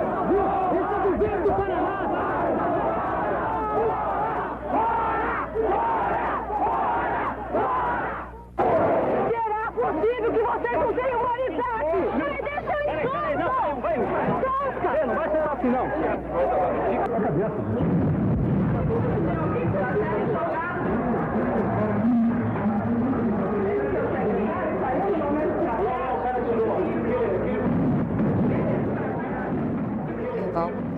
Candidato, essas imagens são praticamente iguais às imagens do que aconteceu no seu estado recentemente com o governador Richa. Iguais não, bem diferentes. O senhor criticou muito o governador Richa e décadas anteriormente o senhor tinha feito praticamente a mesma coisa. Como é que o senhor explica isso? O senhor era do PSDB, o senhor era do MDB e ele é do PSDB. Olha, a explicação já foi inúmeras vezes oferecida à sociedade. Isso foi em 88. Ao final do meu governo, eu terminei o mandato Mais uma oportunidade, né, para o senhor falar. Com 93% de aprovação. É um dado que é contestado pelas agências que checam fake news. Falam que é 66% Datafolha no último mês. Depende do critério. Se você inclui... 93% foi no primeiro ano, pela Gazeta do Povo. A manchete de qualquer maneira, a manchete da Folha de São Paulo, de primeira página, diz o governo mais popular do país. 66% não é 93%. Isso é suficiente, não é? Isso é suficiente. Um governo aprovado de forma esmagadora e inédita num período de crise financeira sem precedentes na história da administração pública brasileira, com mais de 80% de inflação ao mês. Então, isto reflete... E agora, recentemente, eu fiz quase 80% dos votos para o Senado. Evidentemente, se eu tivesse sido condenado em função deste episódio, que é um episódio que vem ocorrendo sistematicamente no mundo todo, né, esse conflito de polícia e manifestantes. Agora, naquele momento, na véspera, eu orientei a Polícia Militar que não deveria usar bomba de efeito moral, embora isso seja a prática da polícia, não há como condená-la por isso. E houve a utilização de apenas uma bomba de efeito moral, que realmente assustou. Depois disso, eu determinei a prisão do policial que soltou a bomba, um único policial. Instaurei um inquérito policial militar, coisa que nunca se fez em nenhum desses episódios. O Ministério, aliás, a Justiça Militar absolveu, alegando que o policial cumpriu a norma da polícia, do comando da Polícia Militar. Eu recorri e, mais uma vez, houve a confirmação da absolvição. Depois disso, pedi desculpa aos professores do Paraná inúmeras vezes, em várias oportunidades. Foi um episódio eventual, evidentemente, com o qual eu não concordo, foge ao alcance de quem comanda o Estado num momento como esse tipo de conflito. Mas é preciso dizer que eu sou o autor do projeto de aposentadoria especial dos professores, ainda como deputado federal jovem, lá por volta de 77, na Câmara dos Deputados. Aplicamos 44% da receita em educação no Paraná. E a Fundação Carlos Chagas, que avaliava o desempenho do ensino em todos os estados, considerava o ensino do Paraná o melhor do país.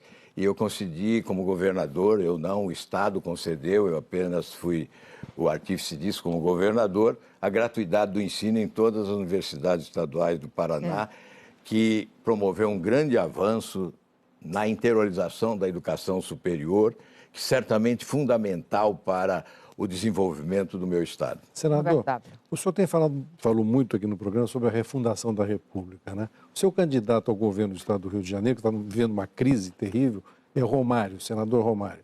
O senhor acha que ele está preparado para governar o Rio de Janeiro? Ele tem sido, inclusive, muito contestado, escondendo patrimônios. O senhor vai refundar a República com o Romário, governador aqui no Rio? A população do Rio é que vai decidir se ele está preparado ou não. Eu acho que eu não posso ser preconceituoso por ele ser ex-jogador de futebol, um cracaço, não é? Um atleta fantástico, né?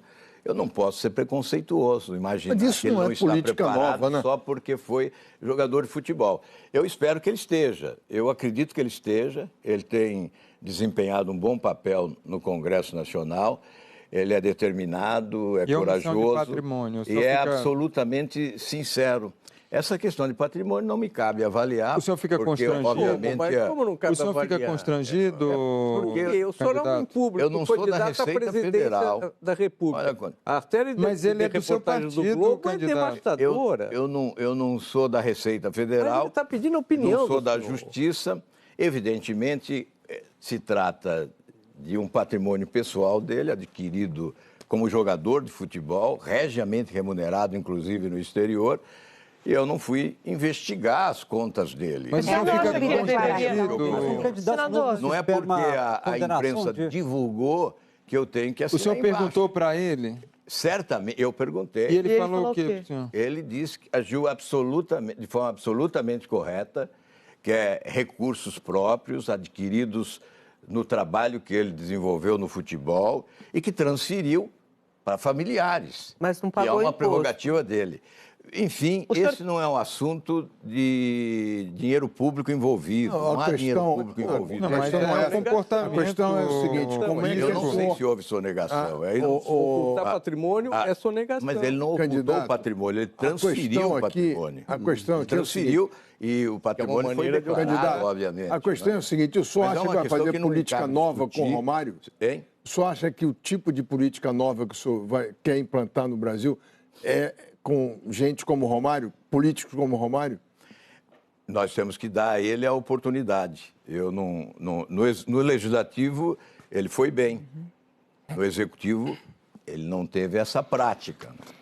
Obviamente, se ele fosse candidato a presidente da República, eu entenderia não estar preparado. Porque para chegar à presidência da República... O Rio é um estado que merece uma república, né? Ter a experiência de um governo, ou municipal ou estadual, ter a prática.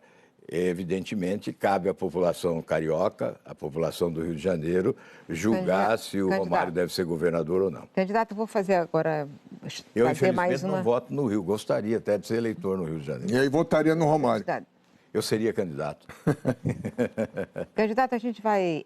no dia 11 de maio, o senhor concedeu uma entrevista à Gazeta do Povo e declarou que poderia discutir a fusão da Caixa Econômica e do Banco do Brasil. A gente até falou sobre isso aqui, mas eu quero ver essa declaração de novo para a gente conversar sobre a sua declaração. Banco do Brasil, Caixa Econômica Federal, são instituições preciosas para o desenvolvimento do Brasil. Nós tivemos 12 bilhões de lucro no Banco do Brasil, mal administrado, aparelhado politicamente. Imagine ele bem administrado. O que pode proporcionar de força motora para o desenvolvimento, né? A mesma coisa a Caixa Econômica. Você pode até discutir a fusão, se for o caso, mas são duas instituições financeiras fundamentais. A fusão? Um é economia mista, o outro é uma empresa de capital fechado. Pode-se discutir a fusão? É isso que você está pensando? Discutir, não realizar a fusão. Mas como candidato, quando você disse que pode discutir... eu disse que poderia discutir porque alguém pregou a possibilidade da fusão. Obviamente, eu não faria a fusão porque eu considero os dois instrumentos essenciais. Você discutiria, mas não faria. A discussão eu tenho que admitir. Se alguém quer discutir comigo essa hipótese, eu tenho que admitir. Aliás, quando eu fui governador, o Banco do Estado do Paraná era o 17º banco público do país e nós o colocamos como o 2º banco público do país, profissionalizando o banco, retirando a influência política e tornando o banco múltiplo, que contribuiu extraordinariamente, inclusive para ações administrativas no campo da cultura, do esporte, na área social e até mesmo na pavimentação de estradas rurais do Estado. Candidato, Pois não. eu posso voltar ao ano de 96, tem o cineasta Meirelles, Fernando Meirelles, ele disse que, numa entrevista à revista Piauí, que nunca viu tanto dinheiro, ele trabalhava na sua campanha, tanto dinheiro vivo. Isso impressionou muito ele, assustou ele. O que o senhor tem a falar sobre isso? Eu acho. Depois eu conversei com ele e ele diz, olha, ele era tão jovem, tinha 20 e poucos anos, e isso foi em 86. 86. Eleição de 86. Eu não tenho nenhuma condição de dizer a você se tinha dinheiro vivo ou não tinha dinheiro vivo. O que ele reclamou é que houve uma penalização da Receita Federal. Se houve, é porque a campanha declarou. O candidato, nós entramos, o candidato à produção entrou em contato com ele novamente, a produção desse programa. Confirmou. E ele confirmou, sim, que viu, o que ele falou naquela época é verdade. Disse que realmente voltou a conversar com o senhor disse que não sabia disso, mas ele confirma que disse que viu dinheiro vivo na campanha. Bom, eu creio que, à época, a legislação era diferente. Pagar a conta em dinheiro não é uma irregularidade, desde Claro que você declare. O senhor já usou Desde que Caixa você 2 na declare. sua campanha? E houve a declaração. Houve a declaração. Hein, candidato? Na verdade, houve a declaração, tanto é que ele disse que caiu na malha fina da Receita Federal, porque provavelmente não declarou. E a campanha declarou. Então, a campanha agiu de forma legal.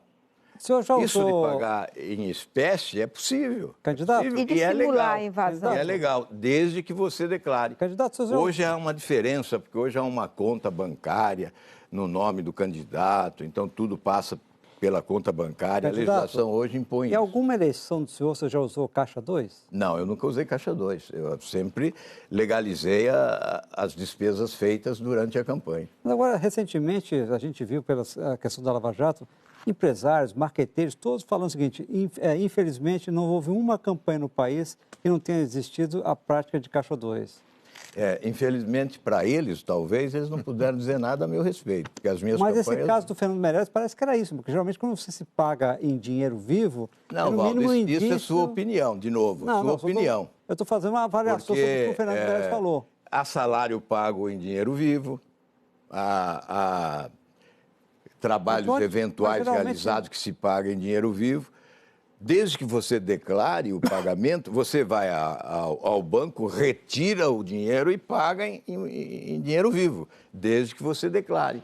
Agora, nós estamos voltando a 1986, que a minha memória sequer pode alcançar determinados detalhes de campanha eleitoral, ao invés de discutirmos os grandes problemas do momento, esse assalto desvairado que ocorreu nos cofres públicos do país. Esse assalto é que Mas deve ser estamos discutido. discutindo. Candidata, nós vamos fazer mais um intervalo. O programa está voando, né? A Central das Eleições faz mais um rápido intervalo. Nós voltamos já com o último bloco dessa entrevista com Álvaro Dias, candidato à presidência da República pelo Podemos. Até já.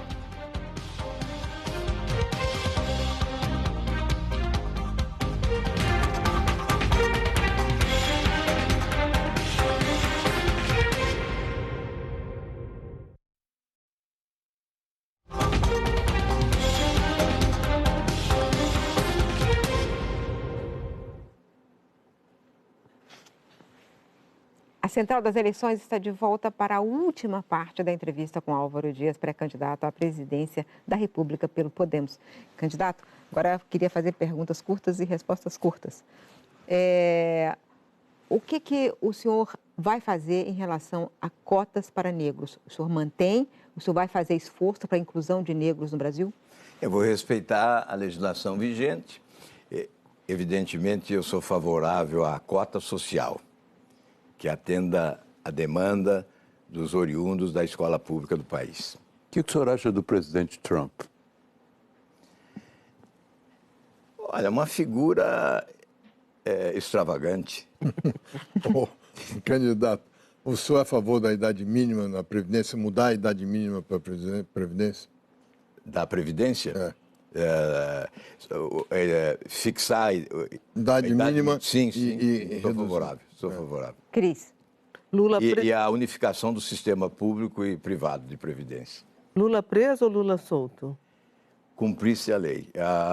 Estado de Direito, legitimidade democrática, o respeito à lei, há que se respeitar, devemos ser todos iguais perante a lei, ainda não somos, chegaremos lá com o fim do foro privilegiado. Se o senhor continuar com baixa pontuação nas pesquisas, o senhor vai desistir? Eu não vou continuar com baixa pontuação. É exigir demais que o eleitor saiba quem são os candidatos se não há divulgação. Meu nome foi pouco divulgado.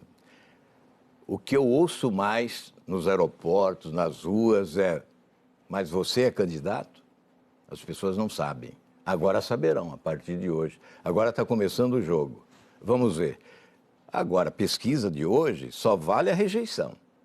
Intenção, a palavra diz intenção, muda amanhã, muda depois de amanhã. Rejeição não é o passado, é o presente. É o que está fixado, é a obra feita. Todos os meus concorrentes que estão à minha frente na intenção de voto são inelegíveis, porque eles possuem uma rejeição superior a 50%, 60%. Mário Sérgio Conte. Qual o último livro que o senhor leu que o senhor recomendaria para todos os brasileiros lerem? Olha, eu li recentemente o Lincoln, exatamente porque eu sempre fui um defensor das primárias nas eleições, e esse livro mostra que o Lincoln era um candidato até considerado de quinto escalão, né, sem condições de vencer o pleito, com adversários considerados superiores a ele, mais preparados. Ele venceu as eleições primárias e conseguiu unir o partido em torno dele. De quem que é o livro? O Lincoln. O livro de quem que é? Gore Vidal. O senhor já tem na cabeça o nome do ministro da Fazenda?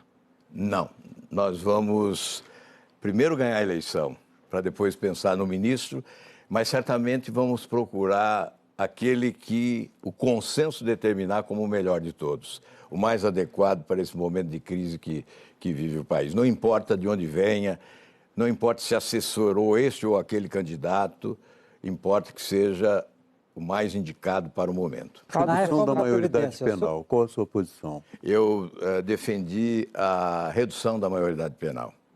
Na reforma da Previdência, o senhor defende uma idade igual de aposentadoria para homens e mulheres de 65 anos? Sim. Qual a sua posição sobre prisão a partir da condenação em segunda instância? Eu tenho um projeto tramitando que procura legalizar constitucionalmente a prisão em segunda instância. Acho um grande avanço que vem dando suporte para o êxito da Operação Lava Jato. Candidato, agora vou fazer uma pergunta ao senhor que a gente tem feito a brasileiros de todos os cantos desse país. Que Brasil o senhor quer para o futuro? Eu disse há pouco que Tiradentes disse: se todos nós quisermos, faremos desse país uma grande nação. O Brasil que eu quero é a grande nação onde todos possam exercitar a cidadania na sua plenitude, onde as desigualdades sociais sejam reduzidas ao máximo, onde a justiça derrote sempre a impunidade, onde possamos ser todos iguais perante a lei, com equilíbrio das contas públicas, com crescimento econômico, com geração de empregos, com boa escola, com a saúde pública sendo a suprema lei, com desenvolvimento. Certamente, este é o Brasil dos meus sonhos. E por isso eu prego a refundação da República, porque é preciso reviver a fé perdida nas estradas da decepção e caminhar por esses caminhos difíceis, mas reabilitando as esperanças que foram sepultadas sob os escombros das instituições públicas destruídas pela incompetência e pela corrupção. O Brasil que eu quero é a grande nação que todo povo brasileiro merece. Obrigado, senador. A Central das Eleições está terminando agora. Eu agradeço mais uma vez Ao pré-candidato à presidência da República pelo Podemos, Álvaro Dias, muito obrigada, candidato. Agradeço ainda ao nosso time de entrevistadores da Globo News. Muito obrigada a você, telespectador, que nos acompanhou nessa primeira entrevista que inaugurou a nossa Central das Eleições. Amanhã nós vamos receber aqui Marina Silva, pré-candidata pela Rede Sustentabilidade. Até lá e uma boa noite.